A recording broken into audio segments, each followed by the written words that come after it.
Well, my journey of playing every single Final Fantasy game has officially started. I have finished playing the original Final Fantasy. The original Final Fantasy game that started it all, the first one to use the name Final Fantasy, despite the fact that it would not be final. It came out on the NES all the way back on December 18th. It was developed at the time by Squaresoft by a team of people who thought they were only going to be able to get one chance of making a role-playing RPG. They wanted to make the best JRPG ever. They needed to make it. They wanted to make it, but they thought it was probably not going to be very successful, and Squaresoft was not very enthusiastic about it. Therefore, they called it Final Fantasy. I have officially played Final Fantasy 1 for the first time. I played the pixel remastered version on the Nintendo Switch, and I've got some things to say about it. So what is Final Fantasy 1? Final Fantasy 1 is a very older style RPG game that takes place in this fantasy world in which there are 4 crystals spread out across this continent that have all been sort of corrupted by these fiends. You play as the 4 warriors of light, these 4 heroes that you get to name and sort of put your own persona into, because they're not really characters, but they're these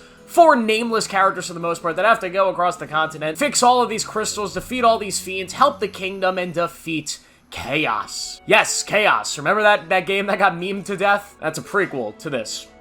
I haven't played it, and I'm not going to play it, but you know the memes. So what is this game at its core? At its core, it is a turn-based RPG. An RPG that is very, very simple. It's very bare bones, and it's very much of its time. It's a game that has a lot of problems, it has a lot of issues, but it is also a classic, and you could feel that classic sense of it while playing it. It's a game that requires you to putting in a little bit of an effort when it comes to how you strategize your party, who you pick when it comes to mages, when it comes to knights, and different characteristics of attacks and magic attacks that you get in these battles. It's a game that forces you to grind a little bit, to level up your characters when it comes to different random encounters and encounters around the world. It forces you to explore and open chests and get the best materials to prepare you for battles, because if you go into these battles, these turn-based combat encounters, and you are underdeveloped, under-leveled, under-equipped, you're gonna get your ass beat. So it is a game that has some challenge in it, but at its core, it is a very simple game with a very simple story and a very simple premise. But this game is also very old. It's almost 40 years old at this point, which means there are some very drastic problems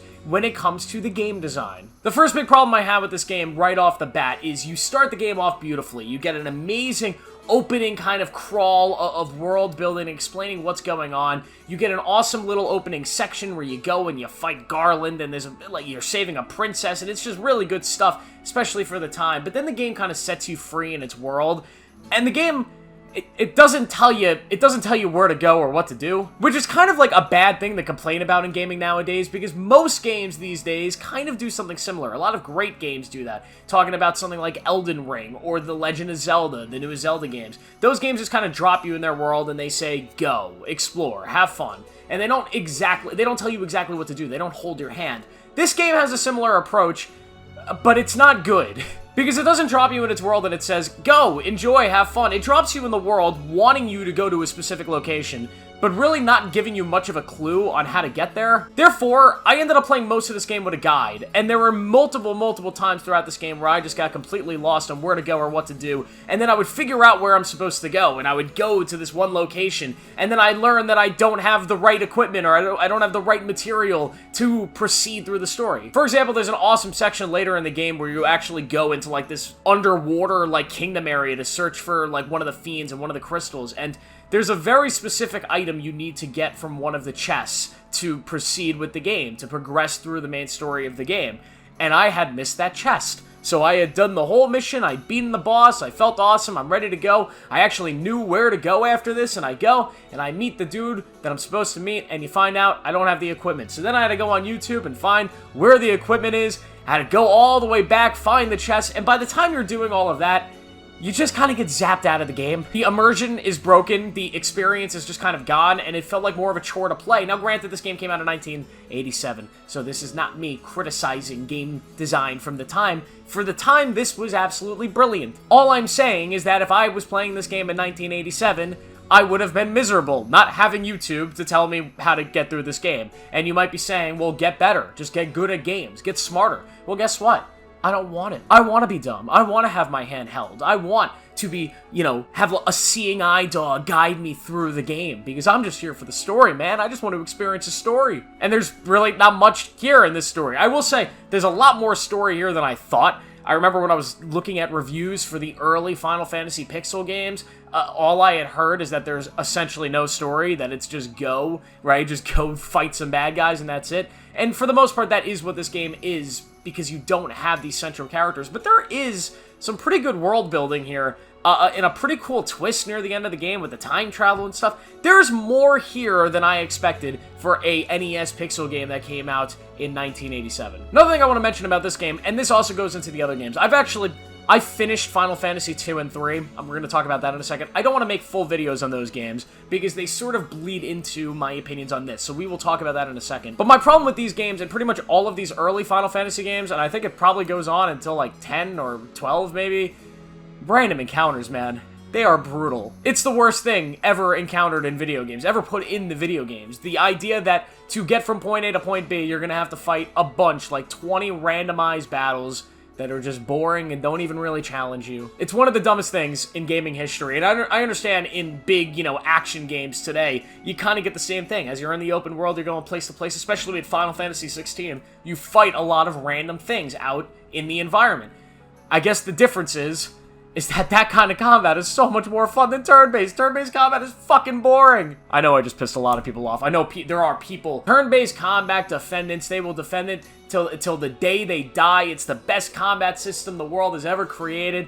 Respect to you. I'm glad you enjoy boring fucking gameplay, but respect to you. I just personally, I find it fun and engaging at times when it clicks, when it really clicks and you get engaged in a strategic fight and you're trying to balance a bunch of things and it really works, it can be fun. But when you're doing it over and over and over in these random encounters that are so easy to get through and take so long to get through just because of what turn-based combat is and how long it takes to load into it, it becomes a nightmare, and it adds so much playtime to the game. And I will say, with the Pixel Remastered, I played through a lot of this and the next two games without random encounters. I shut the encounters off, but then something I realized getting deeper into those games is that I was very much under-leveled, and the only way to increase my level and to level up more, specifically in the first game and 3, 2 has a very, very bizarre leveling system, but also with that one, the same exact thing. I realized that you need the random encounters. You need to go out and just grind random encounters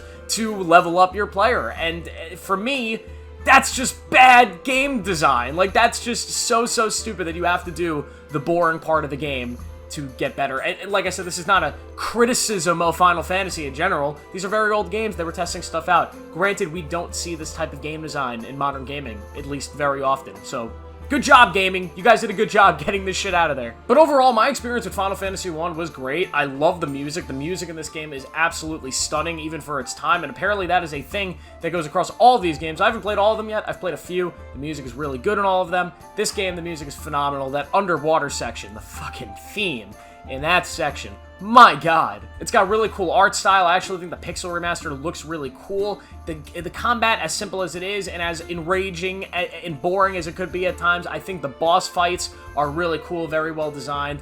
And overall, this is a great start to a franchise. I can understand why this launched what Final Fantasy is today. But then we also played Final Fantasy 2 and 3, and I want to talk about them really quick, because I'm not making whole-ass videos on those two, because I think they're very similar to Final Fantasy 1. Final Fantasy 2, commonly known as the worst Final Fantasy game ever, I think is what most people talk about it.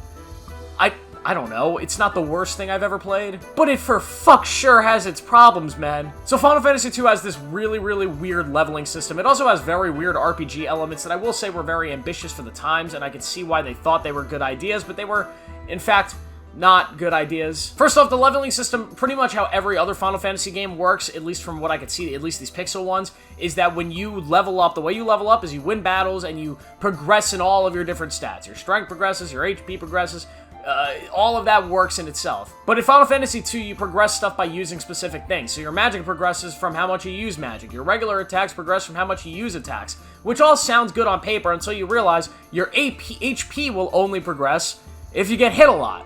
If you take a lot of damage. You see? So you get rewarded for getting your ass beat.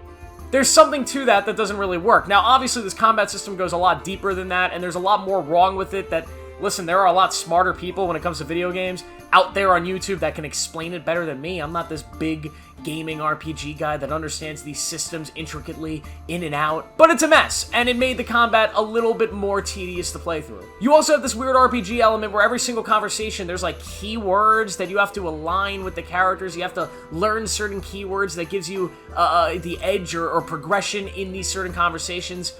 I didn't like that. It just felt like a headache. This game also had the same exact problem as Final Fantasy 1, the directionless. Sometimes you just have no fucking idea where to go. It was a little less worse.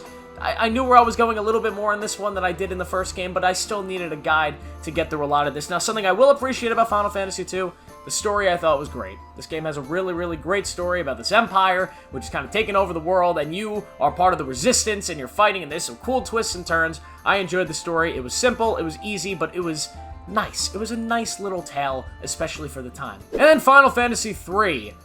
I didn't love this game either, if I'm gonna be honest. This is probably my least favorite of the three, just because I think the job system it never really clicked with me, and the story of this game also didn't click with me, and I think the job system is designed for people that love the grind of RPGs, that love to have the most freedom when it comes to the grind in RPGs and get as broken as possible and test out all these things. Guys, I'm a movie YouTuber. I'm a TV show YouTuber. I like story. I'm here to play games to get some story and have some fun in combat. When the game is like 90% just the grind, it doesn't click with me. But I played it. I had some fun in it. The music, yet again, in this game, unbelievable, the music. I thought the boss battles were really cool. I thought the world at first was kind of cool, but after the previous game, I thought the story of Final Fantasy 2 was a lot stronger. Overall, though, Final Fantasy 3, it's a lot of people's thing. Just was not my thing. But now I'm playing through Final Fantasy 4. I'm about halfway through it, and that one will get its own video. We will be talking about Final Fantasy 4 on its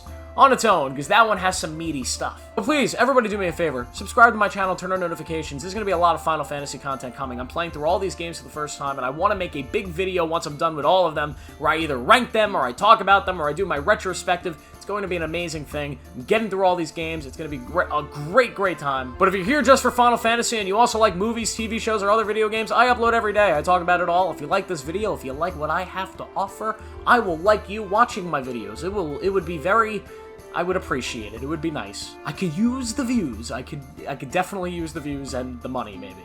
I mean, just the views, not the money. It's the money, too. Okay, the money is great. But let me know what you guys think of Final Fantasy 1, 2, and 3. Give me your opinion down below. Tell me where I'm wrong. Tell me where I'm right. Make sure to turn on notifications. Make sure to click the video that's going to be on your screen right now. Thank you for watching. I'll see you in the next one.